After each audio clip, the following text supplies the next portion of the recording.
Patawid na ng intersection ng motorsiklong yan nang tumama ito sa likod ng pickup truck sa Talisay City, Cebu. Sira ang harapan ng motorsiklo. Nagbeating the red light daw ang pickup habang naka-green light ang lane ng motor. Ligtas naman ang rider. Dagdag sa makasaysayang double gold ni Carlos Yulo, nangunguna rin ang Pilipinas sa mga bansa sa Southeast Asia sa pagdating sa 2024 Paris Olympics medal tally. Ang bronze medalist namang si Nesty Petesio sasalubungin din ng Heroes Welcome sa kanyang hometown sa Santa Cruz, Davao del Sur. May report si Mariz Umali. Pagkatapos ng mainit na pagsalubong at parada sa Metro Manila, may Heroes Welcome si Olympic bronze medalist Nesty Petesio pag-uwi niya sa Santa Cruz, Davao del Sur. May mga tarpaulin sa gilid ng kalsada. May programa rin ang lokal na pamahalaan. Ang pinakanasasabik sa kanyang pag-uwi, ang kanyang pamilya. Sobrang saya ko po dahil personal namin makasama si Nesty para mapadama namin ang todo suporta namin bilang pamilya niya. Bukod sa pagmamalaki ng sambayanan, bonus din sa mga Pinoy Olympian ang pagbuhos ng gantimpala. Si World No. 3 pole vaulter AJ Obiana nakatanggap ng 3 million pesos mula sa kanyang alma mater na Chiang Kai-shek College. Dagdag pa yan sa 500,000 pesos na natanggap niya mula sa lungsod ng Maynila at 2 million pesos mula kay Pangulong Marcos at PAGCOR. Dagdag naman sa cash incentives at mga pabuya kay two-time gold medalist Carlos Yulo ang high-end SUV mula sa isang Japanese car manufacturer. Sakto naman dahil may kasamang parking space ang natanggap niyang condo unit sa BGC. Di lang gantimpala para sa sarili ang nakamit ni Carlos at ng iba pang mga Olympian sa kanilang pagsabak sa Paris 2024 Olympics. Gantimpala rin ito sa buong sambayan ng Pilipino dahil ang bitbit nilang 2 ginto at 2 bronze para sa bansa ang naglagay sa atin sa #1 slot sa buong Southeast Asia. Dahil sa 2 ginto ni Yulo sa gymnastics at bronze medals ni Nesty Petesio at Ira Villegas sa boxing, ang Pilipinas ang best performing Southeast Asian country sa Paris Olympics. Bagay na nakamit din natin noong 2020 Tokyo Olympics. Sa loob ng isang siglong pagsali sa Olympics, nakaka-18 medalya na ang Pilipinas. 3 na ang ginto, 2 mula kay Yulo at 1 naman kay Heidelin Diaz para sa weightlifting noong Tokyo Olympics. Pinakamaraming ambag mula sa boxing, 4 na silver at 6 na bronze. Mariz Umali nagbabalita para sa GMA Integrated News. Ilang Pinoy Olympian ang hindi nakadalo sa welcome event at awarding ceremony sa Malacanang nitong Martes. 2 sa kanila hindi raw nasabihan. Ang sagot ng Malacanang at ng Philippine Olympic Committee sa aking report. Sa 22 Pinoy athletes na naglaro sa Paris Olympics, 5 ang hindi kasamang nagbalik bansa nitong Martes.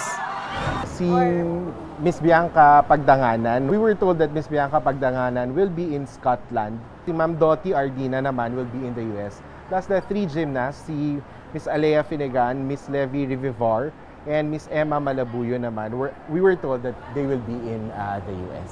Pero nang matanong ng ilang netizen kung bakit wala sa welcome event at awarding ceremony sa Malacanang, sumagot ang gymnast na si Alea Finnegan na hindi raw sila nasabihan tungkol sa event.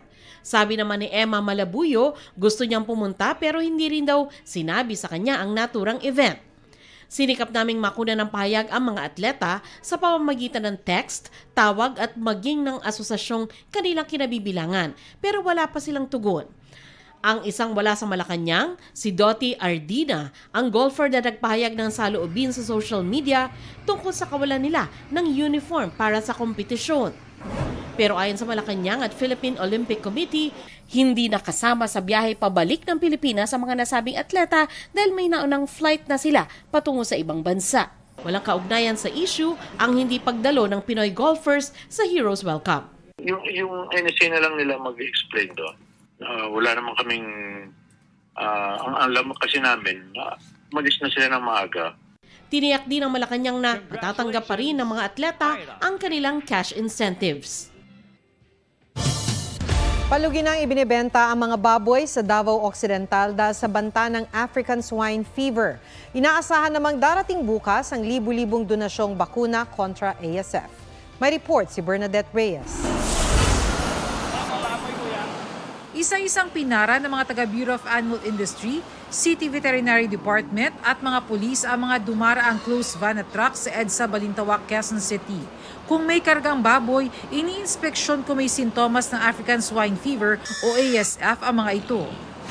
Nasa 60 baboy ang hinarang sa Tandang Sora dahil sa kawalan ng kaukulang dokumento. Nagtalaga ang Department of Agriculture na inspection site sa iba't ibang lugar sa Metro Manila at karatig probinsya para mapigilan ang lalo pang pagdami ng kaso ng ASF. Sa Quezon City, 4 ang inspection sites, kabilang ang Laloman na tinaguri ang Lechon Capital of the Philippines. Mayroon din sa Valenzuela.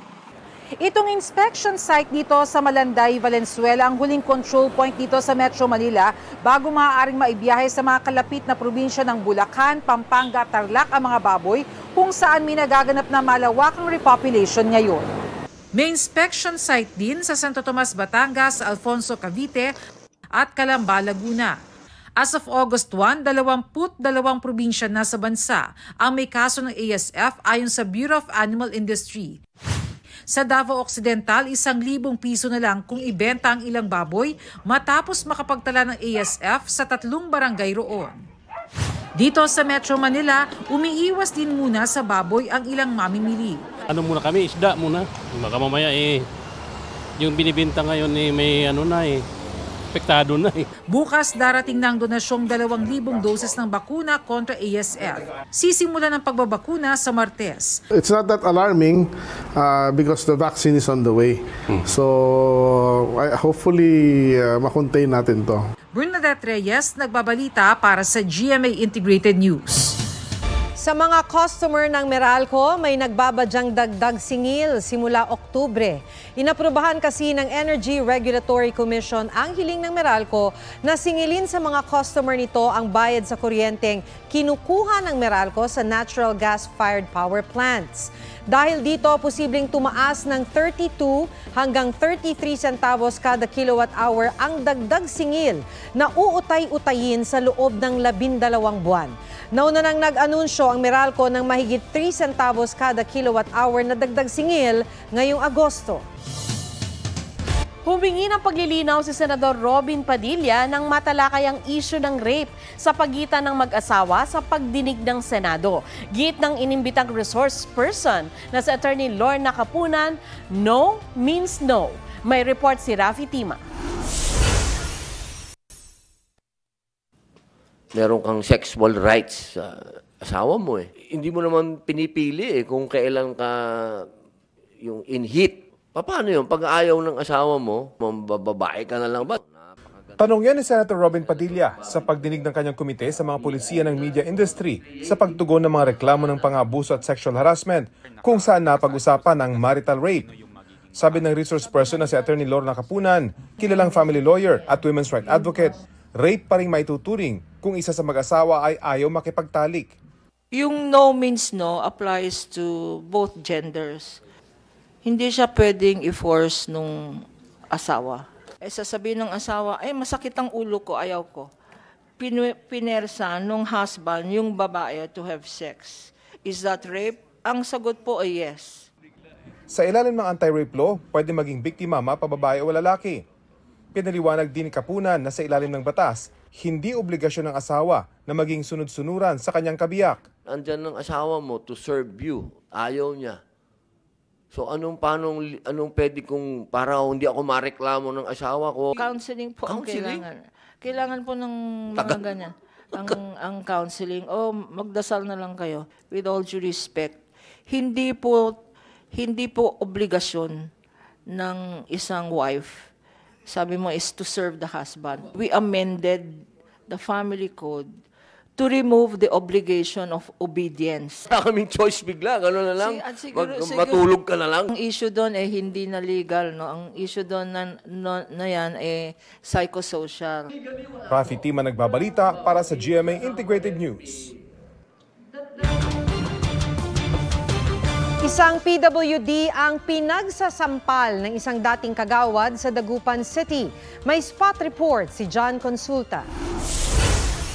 Sa tapat ng Barangay Hall, huminto ang lalaking sakay ng motorsiklo sa Tapwak, Dagupan City. Pagbaba, 2 beses niyang sinampal ang nakaupong PWD. Umalis kagad ang lalaking dating barangay kagawad. Pinag-iisipan ng kaanak ng biktimang isang mute na maghain ng reklamo. Masakit sa akin kasi kapatid ko yun eh. Depensa ng kagawad, nagawa niya yun dahil pinagsisiparaw ng biktima ang 10 taong gulang niyang apo. Sabi naman ng kaanak ng biktima, nagawa ito ng PWD dahil madalas raw siyang ibuli ng bata. Sinusubukan ng barangay na mapagharap ang magkabilang panig. John Consulta, nagbabalita para sa GMA Integrated News. On Spotlight, si Kailin Alcantara na makakasama si Kobe para sa China para sa isang shoot. Pinaigting naman ang seguridad sa concert ni Taylor Swift sa London. May report si Lars Santiago. Kailin Alcantara, makahulugan ang paglalarawan sa kung anong meron sa kanila ng basketball star na si Kobe Paras. I don't know the exact words to describe it. Lumalabas na lang siya through actions, through our auras, I guess. So hindi ko talaga siya. I cannot find the exact words. Pero nagmamahal ka ba ngayon sa isang lalaki? Hindi talaga. You're so funny. Birthday week ni Marian Rivera extended sa Australia. Hiking adventure ni BTS Jin featured sa pilot episode ng variety show na Ron Jin. Seguridad sa concert ni Taylor Swift sa London, lalong hinigpitan kasunod ng banta ng terrorist attack sa kinanselang concert niya sa Vienna, Austria. Lars Santiago nagbabalita para sa GMA Integrated News.